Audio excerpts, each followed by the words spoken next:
하나님의 말씀을 제가 읽겠습니다. 각 사람은 위에 있는 권세들에게 복종하라. 권세는 하나님으로부터 나지 않음이 없나니 모든 권세는 다 하나님께서 정하신 바라. 그러므로 권세를 거스르는 자는 하나님의 명을 거스름이니 거스르는 자들은 심판을 자취하리라. 다스리는 자들은 선한 일에 대하여 두려움이 되지 않고 악한 일에 대하여 되나니 네가 권세를 두려워하지 아니하려느냐. 선을 행하라. 그리하면 그에게 칭찬을 받으리라. 그는 하나님의 사역자가 되어 내게 선을 베푸는 자니라. 그러나 내가 악을 행하거든 두려워하라. 그가 공연히 칼을 가지지 아니하였으니 곧 하나님의 사역자가 되어 악을 행하는 자에게 진노하심을 따라 보응하는 자니라. 아멘. 네, 성도님들 한 주간 동안 평안히 잘 지내셨습니까?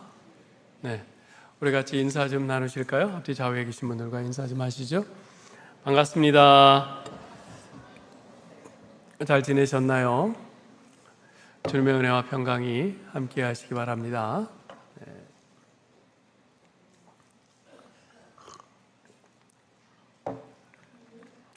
오늘 설교 제목은 하나님 가이사 그리고 그리스도인입니다. 여기서 가이사는 로마 황제를 뜻하죠. 즉 우리 온 우주의 최고 권세자이신 우리 하나님과 이 땅의 통치자들 그리고 그 사이에서 우리 그리스도인들이 어떻게 행동하며 살아야 되는가, 이에 대해서 오늘 말씀을 나누려고 합니다. 우리 기독교의 신앙은 매우 단순 명료합니다. 요한복음 17장 3절에 나와 있는 것처럼 유일하신 참 하나님과 그분이 보내신 자 예수 그리스도를 믿는 것입니다. 예수 믿으면 죄사함을 받습니다. 구원을 받습니다. 하나님의 자녀가 되고 영생을 얻습니다. 이처럼 기독교 신앙은 참으로 간단하고 명료하고 쉽습니다. 그러나 신앙생활은 그렇게 간단하지가 않습니다. 신앙생활은 그저 단순히 교회 나오고 성경 보고 기도하고 찬송 부르며 사는 것이 아닙니다. 신앙생활이란 우리가 가지고 있는 신앙을 우리의 실제 삶의 영역들에 적용하면서 사는 것입니다. 따라서 우리의 삶의 영역이 다양하고 복잡하면 할수록 좀 더 주의 깊게 사고하면서 신앙생활하는 것이 필요합니다. 사도 바울은 로마서 1장부터 11장까지 해서 예수 그리스도를 믿음으로 구원 얻는 도리에 대해서 자세히 설명한 후에 12장부터는 그러면 예수 믿고 구원받은 우리 그리스도인들이 어떻게 살아야 하는가에 대해 이야기하고 있습니다. 먼저 12장에서는 하나님과의 관계에서, 그리고 동료 그리스도인들과의 관계에서, 그리고 세상과의 관계에서 우리가 가져야 될 그 핵심적인 자세에 대해서 언급했습니다. 이제 13장에 들어와서는 그에 대한 보충들로서 설명을 하고 있는데, 먼저 국가와의 관계에서 우리 그리스도인이 가져야 할 태도에 대해서 말씀합니다. 기독교에는 국경이 없지요. 복음은 국경을 초월합니다. 나라와 민족에 관계없이 복음을 받고 예수 그리스도를 믿는 사람은 누구나 다 구원받고 하늘나라의 시민권을 소유하게 됩니다. 예수 믿는 사람은 누구나 천국 백성인 것입니다. 근데 문제는 우리 그리스도인에게는 천국의 시민권뿐만 아니라 우리가 현재 발붙이고 살아가고 있는 이 땅, 이 나라의 시민권이 있다는 사실입니다.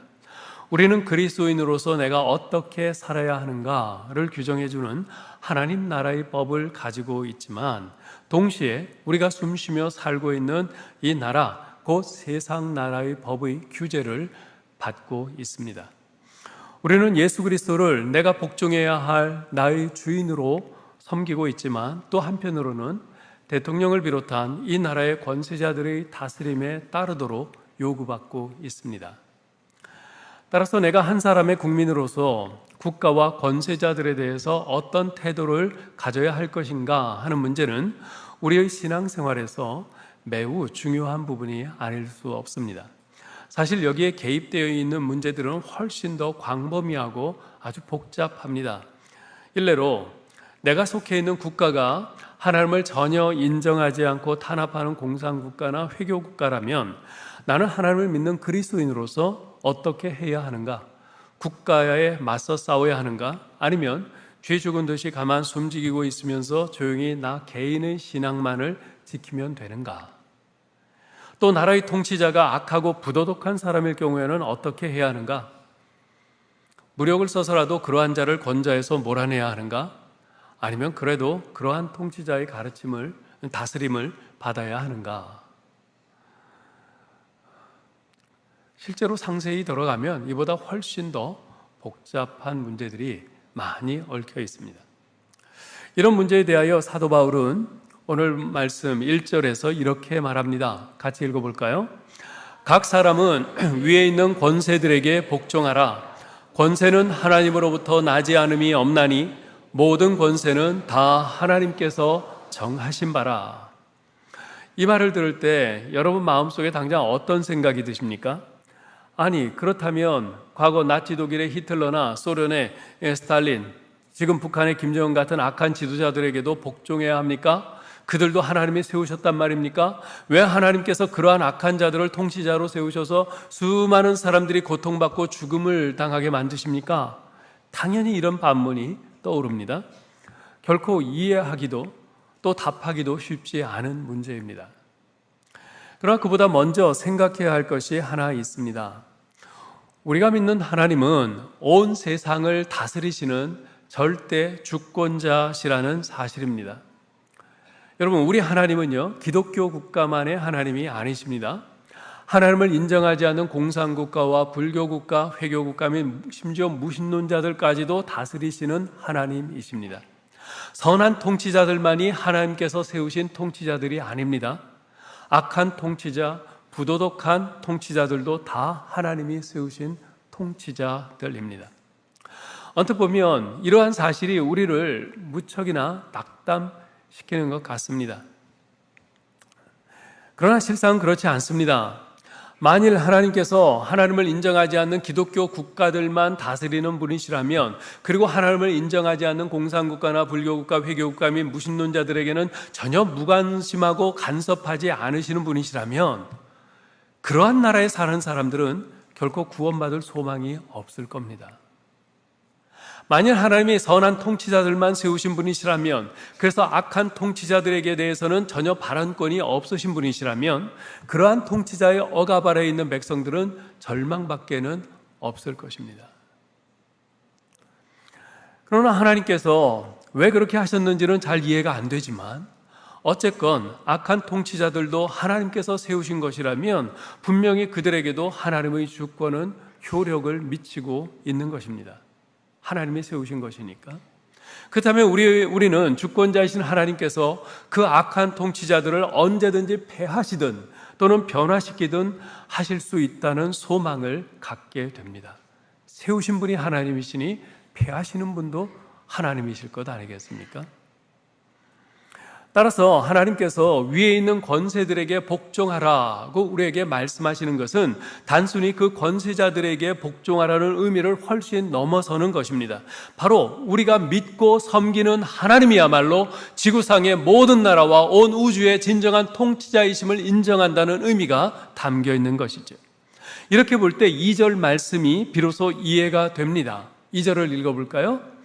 그러므로 권세를 거스르는 자는 하나님의 명을 거스름이니 거스르는 자들은 심판을 자취하리라.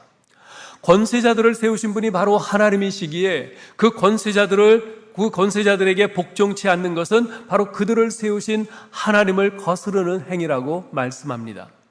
그렇습니다.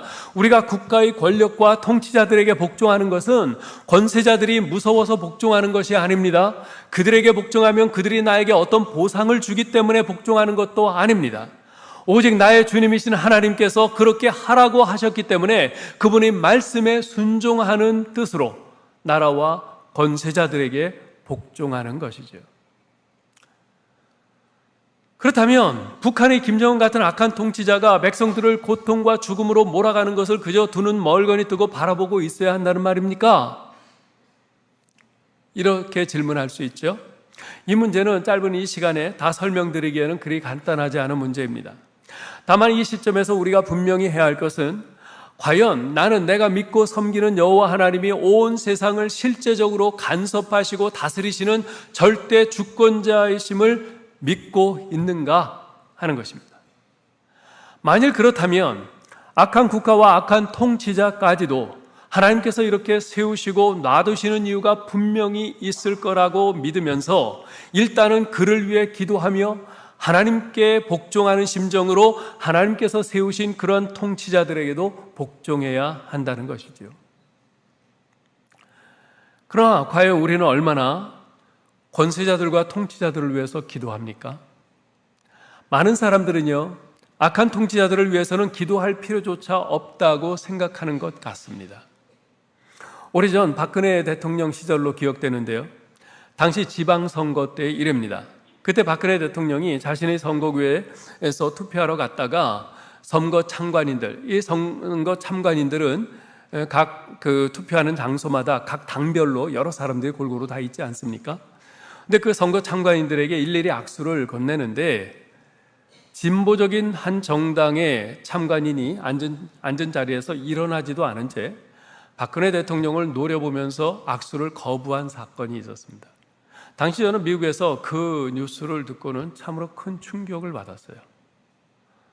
아무리 자기가 지지하지 않는 정당에서 나온 대통령이라 하더라도 그것은 참으로 무례한 것입니다. 무례를 넘어서는 것이죠. 저는 박근혜 대통령이 그 사람에게 뭘 그렇게 잘못했는지 잘 모르겠어요.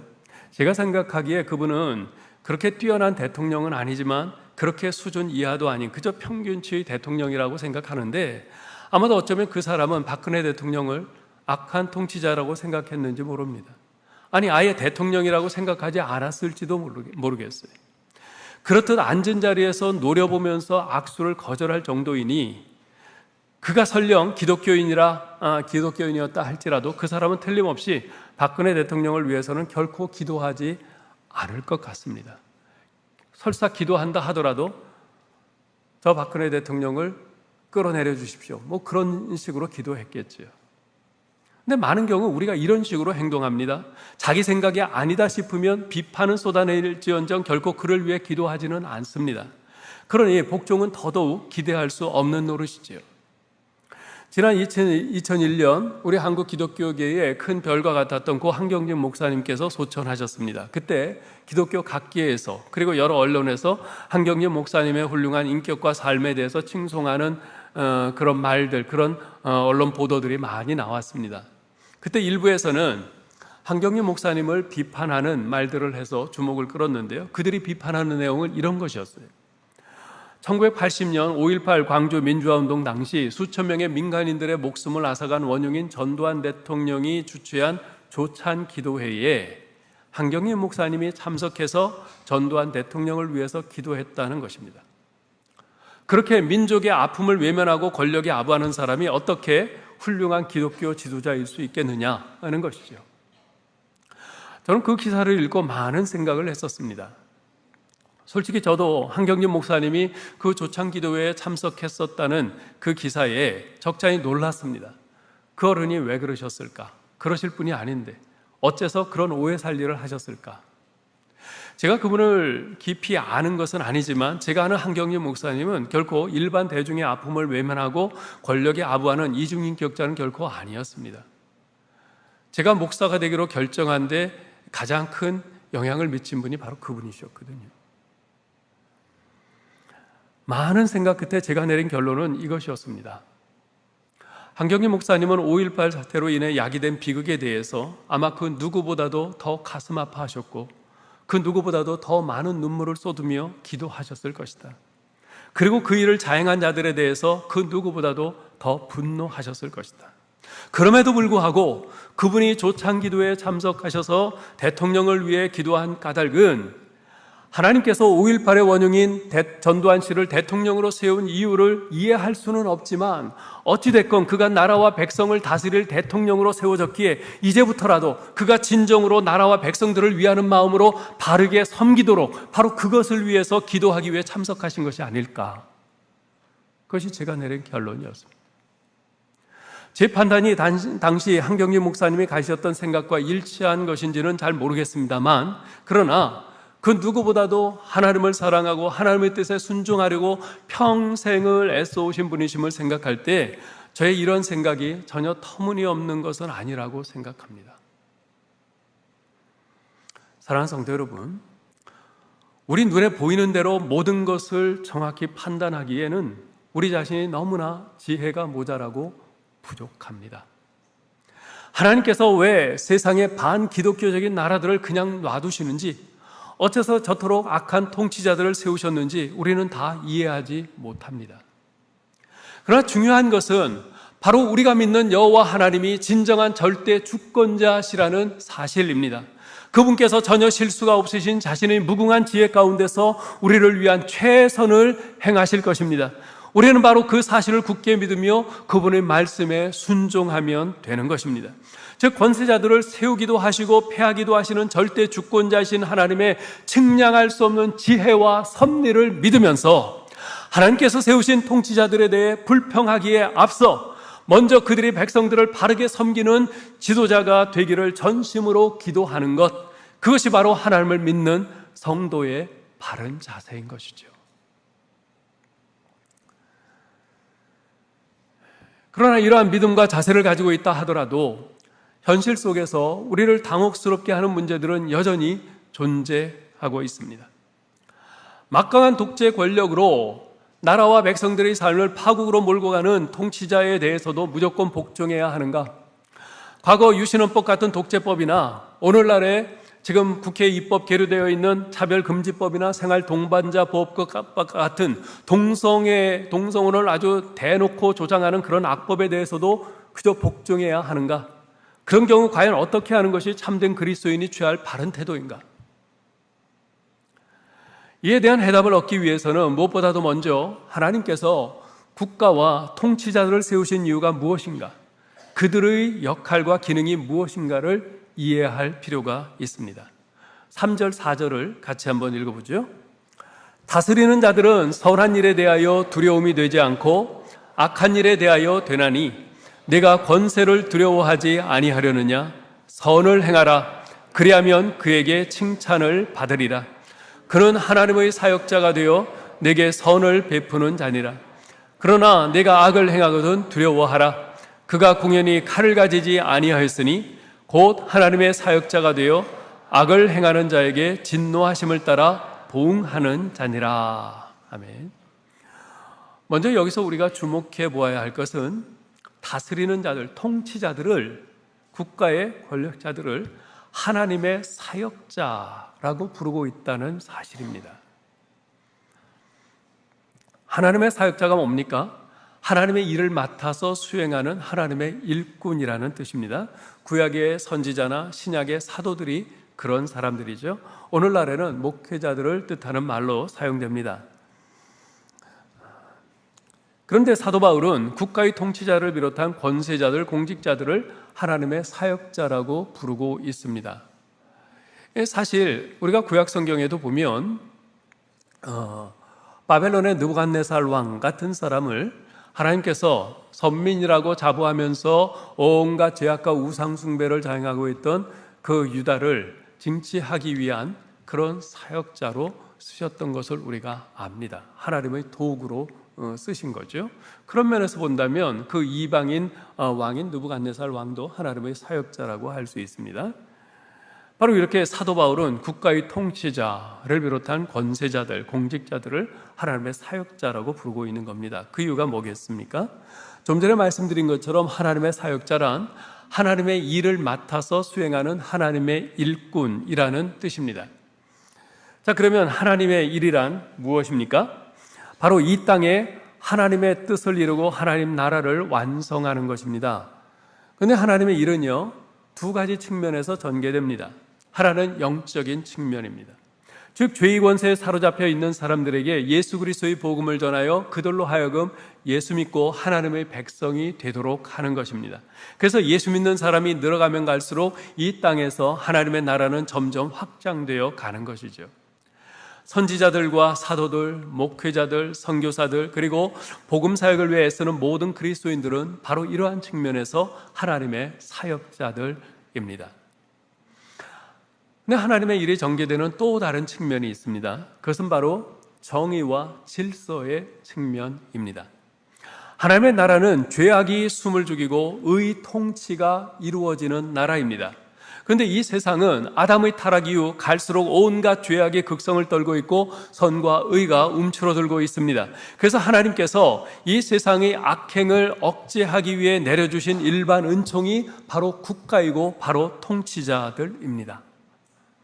하나님께서 국가와 통치자들을 세우신 이유는 한마디로 말해서 권선징악과 질서 유지에 있습니다. 권선징악이 뭡니까? 선을 장려하고 악을 징치한다는 거죠. 즉 백성들에게 선한 일을 장려하고 악한 일을 벌하여 악을 행하지 않도록 억제함으로써 인간 사회의 기본 질서가 유지되도록 하는 것, 그것이 바로 국가와 통치자들의 역할인 겁니다. 그런 면에서 볼 때 나라의 통치자들과 공직자들은 하나님의 사역자들이라고 할 수 있는 것이죠. 그런데 나라마다 법이 있습니다. 법의 역할과 기능이 무엇입니까? 악한 자들의 행동을 억제하고 그들의 죄를 징계하고 다스림으로써 백성들이 안전하게 살 수 있도록 보호해주는 역할을 하는 것이 법입니다. 통치자들과 공직자들은 이 법을 보호하고 올바로 집행할 책임을 지고 있습니다. 그래서 종교개혁자 칼빈은 말하기를 법은 강력한 힘줄이며 나라의 혼이다. 법은 말없는 공직자요, 공직자는 살아있는 법이다 라고 했습니다. 옳은 말이라고 생각합니다. 그러므로 통치자들은요, 이 법에 있어서 자신의 입맛에 맞게 자신에게 유리하게 법을 마음대로 고치거나 만들어내서는 절대 안 됩니다. 그것은 큰 죄입니다. 법을 새로 만들거나 개정하려 할 때에 유일한 기준이 하나 있어요. 그것은 어떻게 법을 만드는 것이 과연 나라와 백성들에게 유익한가 하는 것이어야 합니다. 그것이 아니고 자신의 개인적인 사리사욕을 위해서, 자신의 정권 연장을 위해서 그렇게 법을 새로 만들고 개정하는 것은, 이것은 큰 죄입니다. 제대로 나라와 백성을 유익하게 하기 위해서 만들어진 법, 그 법을 국민들은 지켜야 할 의무가 있는 것이죠. 국가란 원래 서로 법을 준수하기로 서약하고 결속한 사람들의 집단입니다. 따라서 법을 지키겠다는 상호 간의 약속이 무너져버리면요, 뭐가 남죠? 무질서만 남습니다. 이 약속이 무너지면 악하고 이기적인 사람들만이 살아남는, 그야말로 정글의 법칙만이 통하는 무서운 짐승 같은 사회가 되어버리고 맙니다. 이것을 막기 위해서 하나님께서 국가를 주셨고 통치자를 주셨고 법을 주셨습니다. 따라서 국가와 통치자와 법은 하나님의 은총의 선물인 것입니다. 이처럼 권선징악이 하나님께서 국가와 통치자들에게 부여하신 기능이기 때문에 국가와 통치자가 권선징악을 행하지 않는 것은 죄입니다. 국가 통치자들은 악을 행하는 자들에겐 두려움의 대상이 되어야 합니다. 반면에 선을 행하는 사람들에게는 칭찬의 대상이 되어야 합니다. 그러한 국가와 통치자들은 하나님이 부여하신 신령한 사명을 잘 수행하고 있는 것이죠.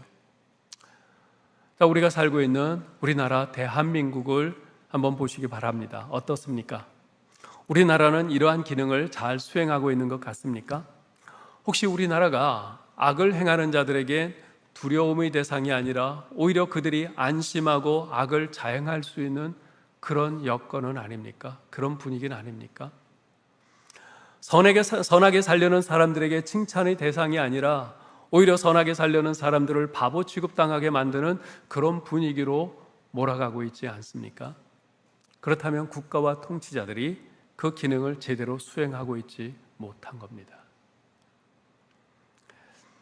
2002년도에 제가 목회하던 미국의 교회에서 카자흐스탄으로 단기 선교를 간 적이 있어요.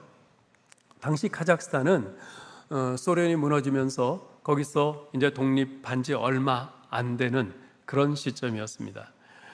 그렇지만 여전히 이제 사회의 국가의 체제는 공산주의 체제를 그대로 이어받고 그 공산주의 소련 체제 하에서 국가의 권력을 잡고 있던 자들이 여전히 뭐 대통령이 다시 되고 국가의 모든 권력을 다 독점하고 있었어요.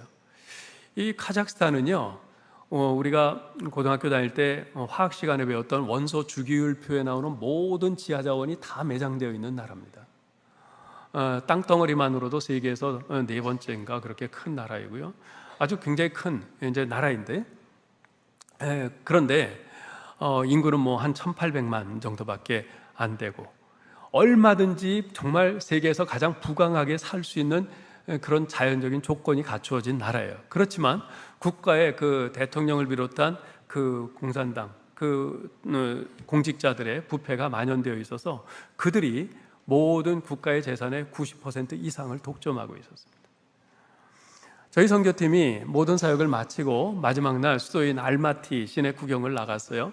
한 번에 10대 명씩 이렇게 몰려다니면 그 공산 통치하에 있는 그들 눈에 띄고 정말 안 좋기 때문에 네 팀으로 나누어서 따로 흩어져 다녔습니다. 그래서 나중에 식당에 다 같이 모였는데 한 팀이 약속 시간이 훨씬 지났는데도 안 오는 거예요. 무슨 일이 생긴 거 아닌가 초조하게 걱정하고 있는데 한 30분쯤 지나서 오더라고요. 늦은 이유를 말하는데 그 팀이 경찰서에 붙잡혀 갔다 왔다는 거예요. 깜짝 놀라서 무슨 일이 있었어요? 물어보니까 길을 가는데 경찰관이 자기네들을 보더니 패스포트를 보자고 하더랍니다. 패스포트를 보여주니까 따라오라고 하더니 경찰서에 데리고 갔대요. 거기서 당신들 혹시 무슨 불법적인 물건이나 무기 가지고 있지 않아? 마약 가지고 있지 않아? 그러면서 막 아주 강압적으로 막 위협을 하더랍니다. 말도 되지 않는 소리죠. 그냥 뭐 모든 소지품들을 다 검사하고 그랬는데 아무리 털어도 먼지 하나 안 나오니까 나중에는 노골적으로 돈을 요구하더래요. 사실은 오늘이 내 생일인데 돈을 좀 달라 그러다는 거예요. 경찰관이 외국인한테 노골적으로. 그래서 돈을 주었습니까? 그랬더니 우리 집사님들이 하는 말이 그냥 해피 버스데이 투 유 하고 나왔어요 그러더라고요. 여러분, 근데 이런 나라들이 한둘이 아닙니다. 엄청 많아요. 우리나라도 지금 이런 구석들이 있고요. 그만큼 국가와 통치자들이 그 기능을 제대로 수행하지 못하고 있는 거죠. 그런데 여기서 우리가 직면하게 되는 문제가 있습니다.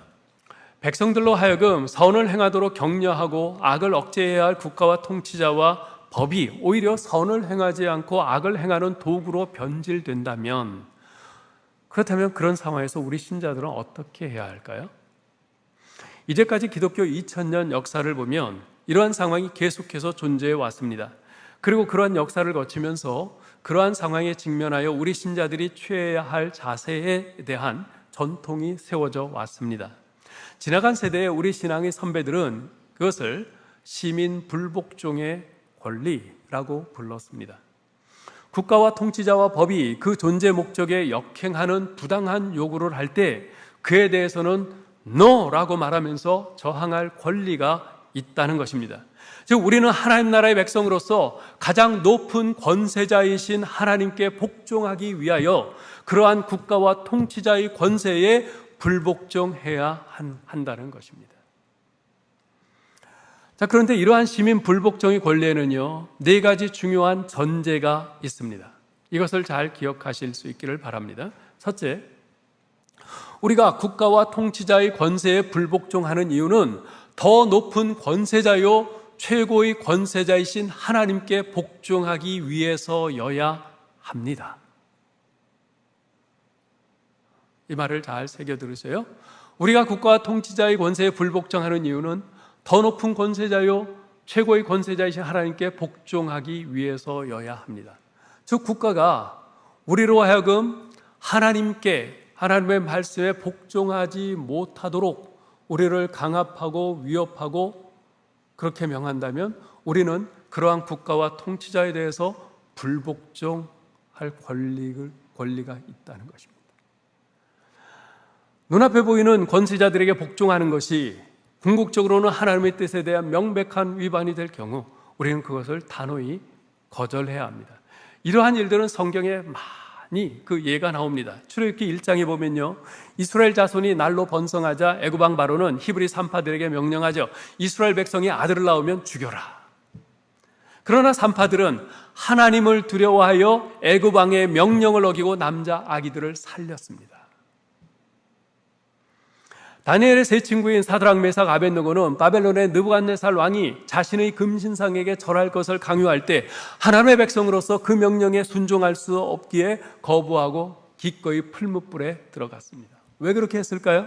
더 높은 권위, 모든 권세의 궁극적인 주인이신 하나님께 순종하기 위해서 우상 숭배를 명하는 그 느부갓네살 왕의 명령을 거부한 것이죠. 사도행전 4장에 보면 관원들이 예수님의 제자들에게 전도하지 말라고 금하는 장면이 나옵니다. 복음을 전하는 것은 우리 그리스도인의 생명 아니겠어요? 만약 그들의 명령을 따르면 복음을 전하라는 주님의 명령에 대한 명백한 불순종이 됩니다. 그런 상황에서 베드로와 요한이 뭐라고 답했죠? 하나님 앞에서 너희 말 듣는 것이 하나님의 말씀 듣는 것보다 옳은가 판단하라. 더 높은 권위이신 하나님 앞에서 자신들의 신앙 양심 때문에 그 관원들의 말을 들을 수 없다고 너라고 선언하고 그들의 명령에 불복종했습니다. 이처럼 시민 불복종의 권리를 행사하는 첫 번째 전제는 더 높은 권위이신 우리 하나님의 뜻에 순종하기 위해서 눈앞에 보이는 세상 권세자들이 그 어떤 부당한 요구나 명령에 대해서 노를 선언하고 불복종할 수 있어야 한다는 것입니다. 시민 불복종의 권리 두 번째 전제는 폭력은 배제되어야 한다는 것입니다. 우리가 통치자들의 명령을 불복종하고 우리의 권리를 요청하고 주장하는 모든 상황에 있어서도 철저하게 폭력은 배제되어야 합니다. 결코 목적이 수단을 정당화할 수는 없습니다. 우리가 올바른 목표를 가지고 있다면 그것을 성취하기 위해서 올바른 수단을 사용해야 합니다. 결코 정당하지 못한 수단이나 비합법적인 수단, 성경이 승인하지 않는 수단이나 과정을 가지고 올바른 목표를 억지로 쟁취하려고 해서는 안 됩니다.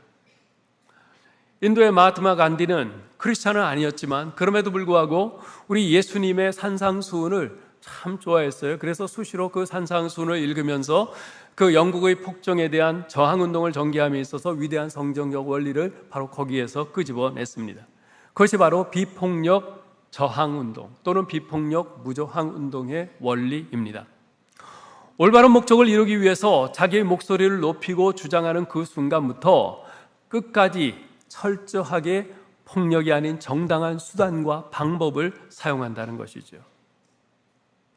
이처럼 시민 불복종의 권리를 행사할 때 폭력이나 그릇된 수단과 방법은 배제되어야 합니다. 우리가 하나님께 순종하기 위해서 이 세상의 권력자들의 그 부당한 요구에 불복종한다고 하면서 우리가 오히려 폭력을 사용한다면 그것은 오히려 또 하나님께 불순종하는 또 다른 죄를 짓는 것 아니겠습니까? 그럴 수는 없는 것이죠. 시민 불복종의 권리 행사에 대한 세 번째 전제가 있습니다. 그것은 불복종한 결과에 대해 책임을 지겠다는 결심이 있어야 한다는 것입니다. 거의 모든 경우에 부당한 국가의 명령이나 통치자의 명령에 불복종하게 되면 필연적으로 고통과 희생이 따라오게 되어 있습니다. 그것은 육체적인 고통일 수도 있고요, 경제적인 불이익일 수도 있고, 심지어는 가족에 대한 협박일 수도 있어요. 또는 생명의 위협까지도 포함됩니다. 더군다나 상대방은 물리적인 힘을 가지고 있어요. 나라의 최고 통치자 아닙니까? 막강한 국가 권력, 물리적인 힘을 가지고 있죠. 그리고 그것을 마음대로 휘두릅니다. 반면에 우리는 비폭력, 무저항이라는 무력하게 보이는 방법으로 방법으로 맞서야 하기 때문에 우리는 일방적으로 당할 수밖에 없습니다. 1960년대에 미국에서 흑인 민권운동을 주도했던 마틴 루터 킹 주니어 목사는 이렇게 말합니다. 부당한 법령을 분쇄하려는 사람은 그에 따른 처벌을 정정당당한 자세와 사랑하는 마음으로 기꺼이 받아들여야 한다. 마틴 루터 킹 주니어 목사는 자기의 신념대로 그렇게 했습니다. 그리고 마침내 총에 맞아 죽임을 당했죠. 이것이 바로 예수님의 자세 아니겠습니까? 겟세마네 동산에서 예수님을 잡으려고 온 무리들에 맞서서 제자들이 칼을 들고 싸우려고 할 때 예수님께서 하신 말씀 기억하시죠? 너는 내가 내 아버지께 구하여 지금 12군단 더 되는 천사를 보내시게 할 수 없는 줄로 아느냐? 내가 만일 그렇게 하면 이런 일이 있으리라 한 성경이 어떻게 이루어지겠느냐? 예수님께서는 우리 하나님의 뜻을 좇아 사랑의 복음으로 죄인들을 구원하고 변화시키려고 이 땅에 오셨습니다. 그런데 지금 상대방이 폭력으로 나온다고 해서 예수님께서도 하늘에 있는 천사들 12군단을 동원해서 그들을 폭력으로 꺾고 평정하려고 한다면 어찌 사랑의 복음으로 구원하시려는 하나님의 뜻이 이루어질 수 있겠는가? 그 말입니다. 사랑하는 성도 여러분, 만약 우리가 현재 나라와 또 통치자가 행하고 있는 어떤 일에 대해서 그것이 하나님의 뜻에 반하는 옳지 않은 일이라는 분명한 확신을 가지고 있고 따라서 그것에 불복종하기를 원한다면 그것에 불복종하는 나의 행동에 따른 어떤 결과도 기꺼이 감수하겠다는 결심과 의지가 있어야 합니다. 흔히 이렇게 반대하는 사람들이 외치는 말이 있어요. 결사반대를 외칩니다. 결사반대가 무슨 뜻입니까? 죽기를 결하고 반대한다는 거죠. 죽기를 각오하고 한다는 거예요. 1980년도에 그 전두환 정권이 들어서기 전에 그 5.18이 일어나기 전입니다. 제가 대학 다닐 때인데 그때 한참 대학가에서 민주화운동이 일어났어요. 그래서 전두환은 물러가라, 전두환은 물러가라 그렇게 한참 데모를 하면서 서울시청 앞 광장에 모였습니다. 저도 그때 같이 갔었는데요. 저는 한 중간 좀 뒤쯤에 이제 있었어요. 맨 앞에는 시청 앞 광장에 맨 앞에는 그때 한창 앞장서서 주도를 하는 그런 사람들이 띠를 두르고 뭐 길을 들고 그러면서 앞에 쭉 있었고 그리고 바로 그들 뒤에는 여학생들이 쭉 포진해 있었어요. 그리고 그 뒤에 이제 저와 같은 사람들이 이제 뒤에 쭉 한참 있었는데요. 그리고 저 앞에 광화문 있는데 거기 이순신 장군 동상이 있는데 그 앞쯤에 이제 그 전투 경찰들이죠. 그들이 쫙 포진하고 있었어요. 그렇게 한참 대치하고 있었는데 무슨 지령이 내려왔나 봐요. 갑자기 전투 경찰들이 막 달려들면서 최루탄을 쏘고 그러면서 막 달려들어요. 그러니까 이 맨 앞에서 결사반대를 외치던 그 주도하던 그 사람들이 뒤로 돌아서 걸음아 난 살려라 하면서 도망치는 거예요. 도망칠 만하죠. 그런데 도망치는데 바로 자기들 뒤에 누가 있었냐면 여학생들이 있었어요. 앞에서는 그 주도하는 남학생들이 서서 막 결사반대를 외치고 있었고 뒤에는 여학생들이 쭉 앉아 있었으니까 그 앞에서 무슨 일이 벌어지는지 몰라요. 그런데 갑자기 앞에 있던 학생들이 결사반대를 외치던 이들이 뒤로 돌아서 걸음아 날 살려라 도망하는데 앉아있던 여학생들이 그들의 막 밟혔어요. 여학생들 도망가지도 못하고 수많은 여학생들이 그때 끌려갔습니다. 저는 그때 이 결사반대란 이 외침이 얼마나 공허한가 그것을 깨달았어요.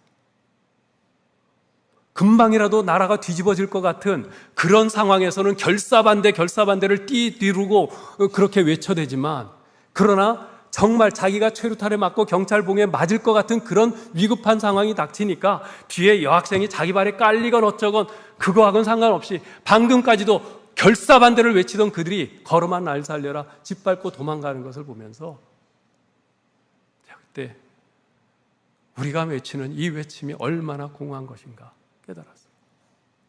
결사반대는 결코 말만으로 되는 것이 아닙니다. 각오와 의지가 있어야 합니다. 결단이 있어야 되는 것입니다.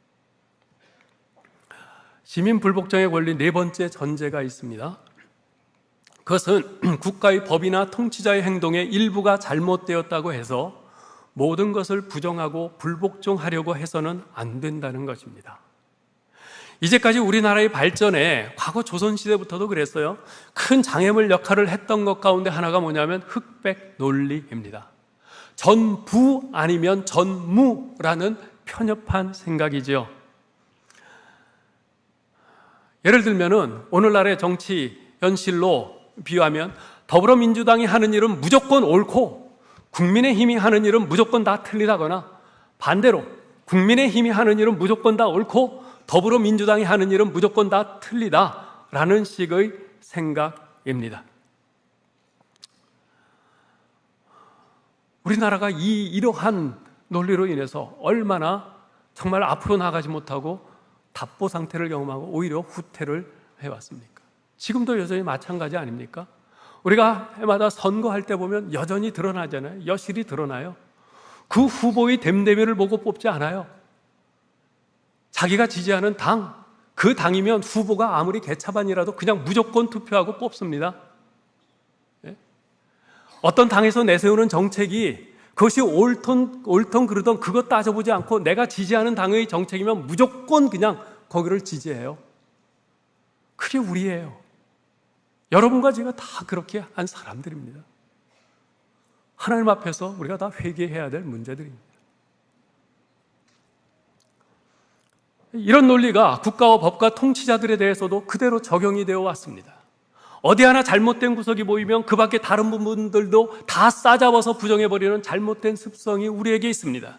우리가 명백히 저항하고 불복종해야 될 부분에 대해서는 너라고 분명히 해야 되지만, 그렇지 않은 부분에 대해서는 비록 그 통치자가 내 마음에 안 든다 하더라도 그의 권위를 인정하고 복종해야 합니다. 우리 주님께서도 말씀하셨잖아요. 오직 너희 말은 옳다 아니라 하라. 이에서 지나는 것은 악으로부터 나느니라. 무슨 말입니까? 아무리 상대방이 나와 반대 입장에 서 있는 사람이라 하더라도 그가 하는 말이 옳은 말이면 옳다고 인정하라는 것이에요. 아무리 상대방이 내 편이라 해도 그 사람이 하는 말이 틀리다 싶으면 그건 아니지, 이렇게 말할 수 있어야 한다는 겁니다. 근데 우린 눈이 가려져 있어요. 눈이 가려져 있어요. 적어도 그리스도인이라면 눈에서 그 비늘을 벗어버려야 합니다. 벗어버려야 돼요. 도대체 여러분이 지지하는 당이 중요합니까? 하나님이 중요합니까? 여러분은 도대체 누구를 주인으로 모시고 있습니까? 우리가 하나님을 믿는 백성이라면 우리가 하나님께서 말씀하신 대로 옳은 것은 옳다, 틀린 것은 틀리다 라고 말할 수 있어야 되지 않습니까?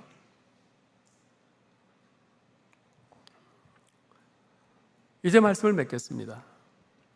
제가 미국 필라델피아에 있는 영생장로교회에서 부목사로 섬길 때 담임 목사님이셨던 이용걸 목사님께 들은 이야기입니다.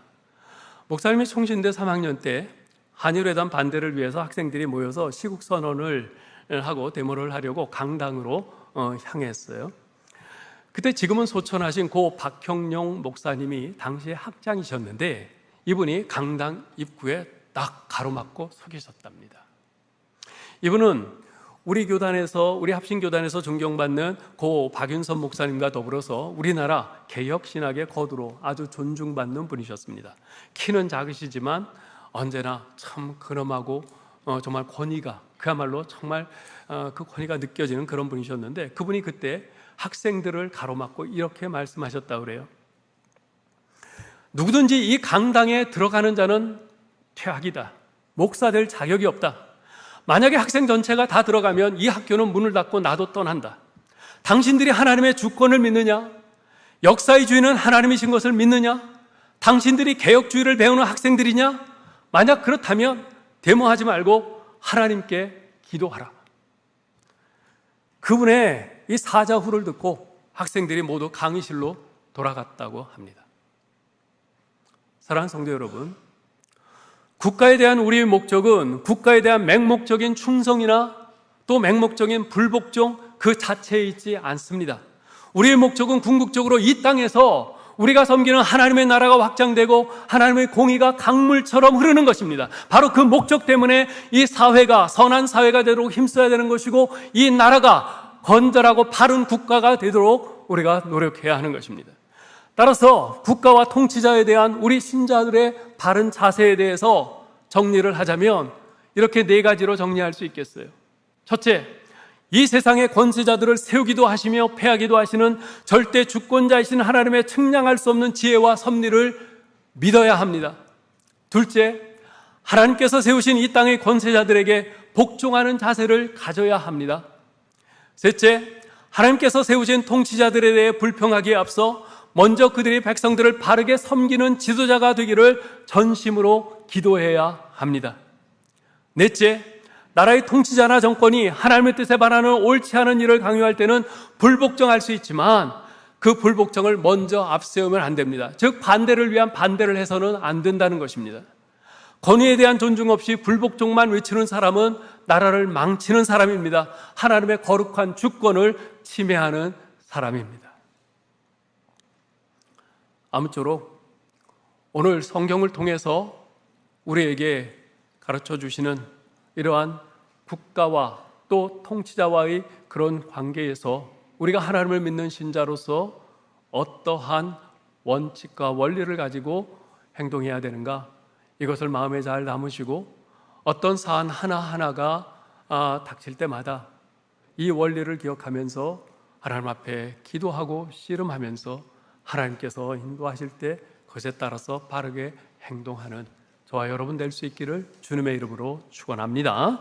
끝으로 디모데전서 2장 1절로 4절을 함께 읽고 마치겠습니다. 그러므로 내가 첫째로 권하노니 모든 사람을 위하여 간구와 기도와 도고와 감사를 하되 임금들과 높은 지위에 있는 모든 사람을 위하여 하라. 이는 우리가 모든 경건과 단정함으로 고요하고 평안한 생활을 하려 함이라.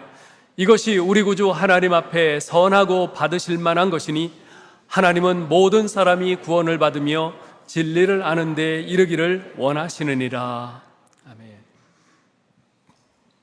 하나님 아버지, 우리나라가 해방된 지 벌써 80년이 되었습니다. 해방 후 지금까지 전부 22명의 대통령이 이 나라를 다스려 왔는데 정말 불행하게도 모든 국민들이 존경할 만한 대통령이 없었습니다. 주여, 이 나라 이 백성을 긍휼히 여기시고 불쌍히 여겨주시기를 간절히 원합니다. 이 모두가 누구의 탓이기에 앞서 먼저 우리 하나님의 말씀을 분명히 안다고 하는 우리들이 제대로 나라와 통치자들을 위해서 기도하지 못했고 그저 불평하고 반대하고 원망만 했던 탓임을 고백합니다. 주여, 이제 우리가 우리 주님의 말씀을 분명히 알았사오니 우리의 최고 권위자이신 우리 하나님을 섬기는 바로 그 마음으로 하나님께서 우리나라에 허락하신 통치자들을 또 존중하고 복종하고 그들이 나라를 바르게 섬기고 백성들을 섬기고 다스려갈 수 있도록 그들을 위해서 기도하는 일을 쉬지 않는 저희들 되게 하여 주옵소서. 또한 이 나라와 통치자들이 잘못된 길을 갈 때 우리가 우리 하나님을 사랑하고 우리의 하나님을 가장 존중히 여기는 그 마음으로 그들에게 분명히 이야기를 하고 그들이 바른 것이 무엇인지를 깨달아 알 수 있도록 우리가 바르게 불복종하고 또 저항도 할 수 있도록 그리스도인으로서의 책무를 다하는 저희들 다 되게 하여 주시옵소서. 그래서 하나님께서 우리를 나게 하시고 자라게 하시고 살아가게 하시는 이 나라, 내 민족이 하나님이 허락하시는 은혜 가운데 바른 질서 속에서 또 복음을 받으며 평안하게 살아갈 수 있도록 그런 나라가 되게, 그런 나라를 만들어가는 우리 그리스도인들 다 되게 하여 주옵소서. 우리 주 예수 그리스도의 이름으로 기도하옵나이다. 아멘.